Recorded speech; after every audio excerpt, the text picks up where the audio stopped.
Salam saudaraku yang dikasih oleh Tuhan, saya yakin bahwa kita semua dalam keadaan sehat dan dalam perlindungan Tuhan.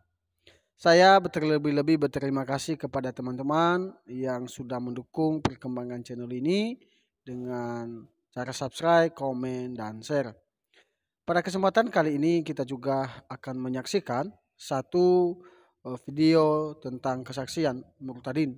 Dan biarlah melalui kesaksian ini kita semakin dikuatkan dan iman kita semakin teguh di dalam Tuhan Yesus, dan banyak orang yang mendengarkan dan bertobat mencari jalan yang benar.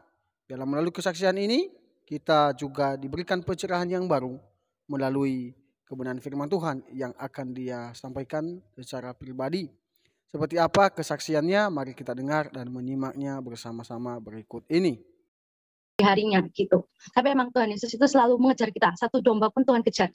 Jadi ya kalian semua yang mendengarkan share ini, Tuhan itu juga sedang mengejar kalian gitu. Sebegitunya. Nah, terus waktu itu saya sempat ingin masuk ke suatu SMA yang favorit gitu di kota saya. Dan saya udah benar-benar mempersiapkan semuanya untuk masuk ke SMA tersebut gitu ya.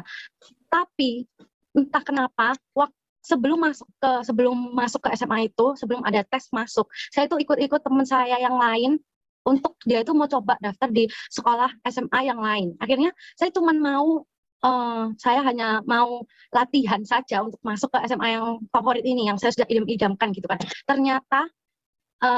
Ternyata keterima malah di sekolah ini, dan malah dapat kategori yang bagus. Kalau masuk situ lebih murah daripada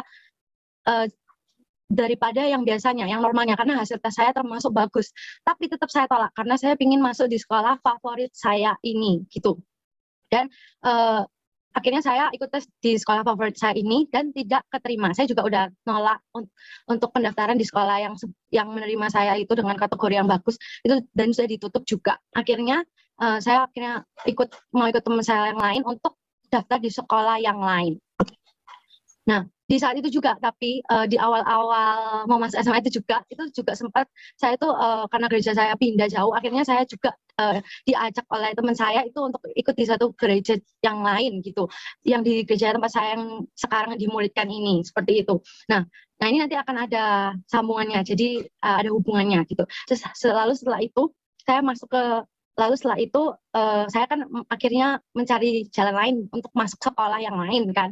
Dan setelah saya udah tahu, saya mau ikut yang lain lagi gitu. Di hari itu juga waktu saya pulang ke rumah, mama saya tuh bilang, udah nunggu di ruang tamu dan bilang, tadi mama ditelepon dari sekolah yang dulu kamu diterima dengan kategori bagus itu. Terus katanya kalau misal mau bayar sekarang kamu langsung keterima. Jadi akhirnya mama bayar gitu, walaupun harusnya udah tutup, tapi dia sekolah itu kasih kesempatan lagi.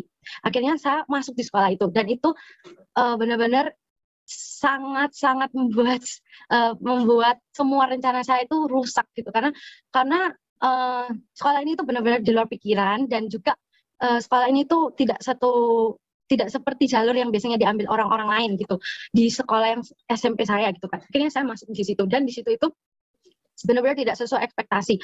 Benar-benar saya itu susah untuk mencari teman di situ, dan bahkan awal-awal masuk saja saya sudah dijauhi karena dikira aneh dan sebagainya. Jadi saya merasa, kenapa ini tiba-tiba rencana ini rusak semuanya? Terus kayak saya tuh kayak benar-benar kecewa juga sama semuanya, sama Tuhan, dan juga saya juga menyalahkan orang tua saya. Kenapa sih kok seperti ini jadinya? Dan di situ tuh benar-benar, walaupun saya udah baik sama orang, tapi mereka nggak memperhatikan karena mereka sudah ada kelompok-kelompok dari dulunya. Akhirnya disitulah saya langsung kayak saya yang berpikir harusnya sekolah SMA itu bagus, dan sekolah SMA itu harusnya menyenangkan dan sebagainya, langsung drop gitu. Dan di situ saya akhirnya kayak setiap pulang sekolah itu saya nangis-nangis, terus saya kayak juga mood swing pokoknya. Terus juga pagi-pagi kalau malam tidur susah, terus waktu bangun pagi itu juga kadang anxiety atau kayak ada panik gitu loh, karena kayak aduh sesuatu yang buruk akan terjadi hari ini kayak gitu. Jadi intinya itu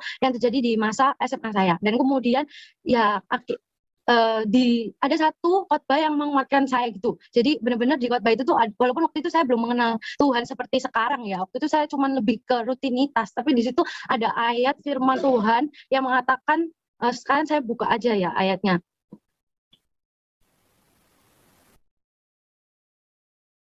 Sebentar, di Yeremia.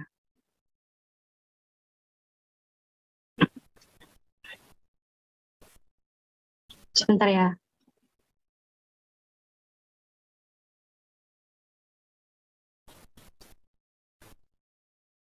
Di Yeremia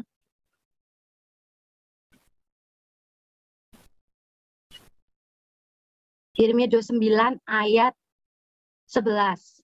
Sebab aku ini mengetahui rancangan-rancangan apa yang ada padaku mengenai kamu. Demikianlah firman Tuhan, yaitu rancangan damai sejahtera dan bukan rancangan kecelakaan, untuk memberikan kepadamu hari depan yang penuh harapan. Wah, ini ayatnya. Jadi waktu saya dengar khotbah itu, walaupun saya tanya jemaat yang rutinitas biasanya, tapi karena ini benar-benar menusuk hati ya, relate dengan masalah saya, Tuhan tuh kayak ngomong gitu secara pribadi. Jadi saya langsung kayak, oh, rancangan Tuhan itu bukan rancangan kegagalan ya, berarti rancangan Tuhan itu memberikan hari depan yang penuh harapan ya. Walaupun apa yang saya lihat itu benar-benar tidak sesuai ekspektasi, tapi di situ saya kayak doa dan bilang ke Tuhan, oh ya Tuhan, berarti Tuhan ngomong seperti itu ya, berarti ini juga masuk ke sekolah ini tuh juga ada rancangan Tuhan, ada yang untuk kebaikan, yang untuk memberikan masa depan penuh harapan, bukan untuk membuat masa depanku suram dan gagal kayak gitu.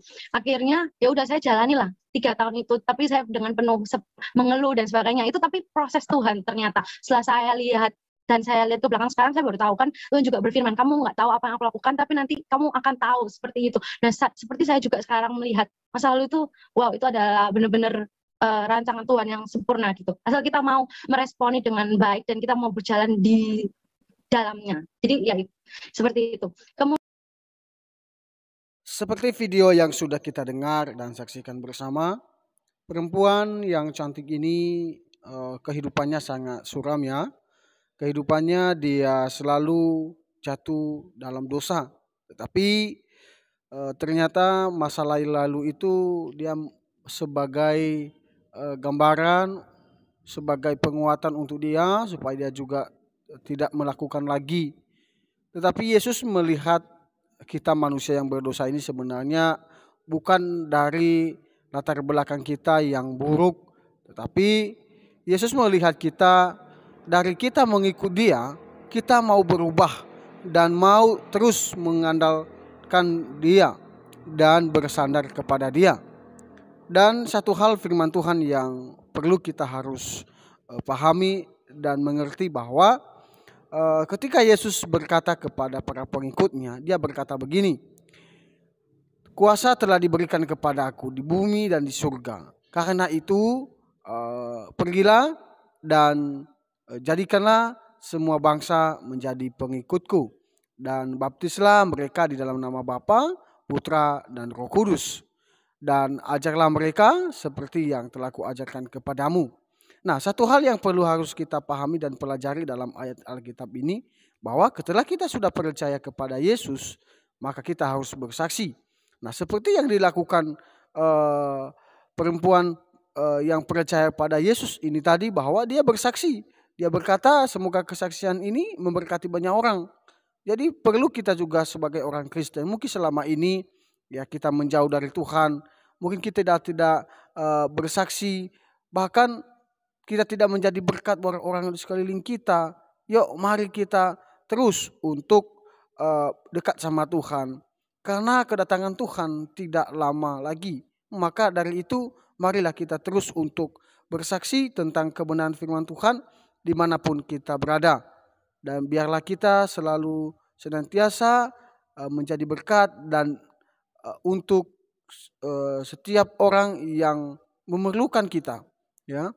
Karena kita harus perlu meneladani Kristus dalam hidup kita. Karena Yesus mengasihi setiap orang yang membenci Dia, bahkan yang memusuhi Dia, bahkan yang menjelekkan Dia. Itu juga perlu harus kita ingat, bahwa kita sebagai anak Tuhan, maka kita harus mengasihi orang-orang di sekeliling kita. Sekian saja tanggapan dari saya. Semoga video ini memberkati kita. Sampai jumpa di video berikutnya. Bye-bye.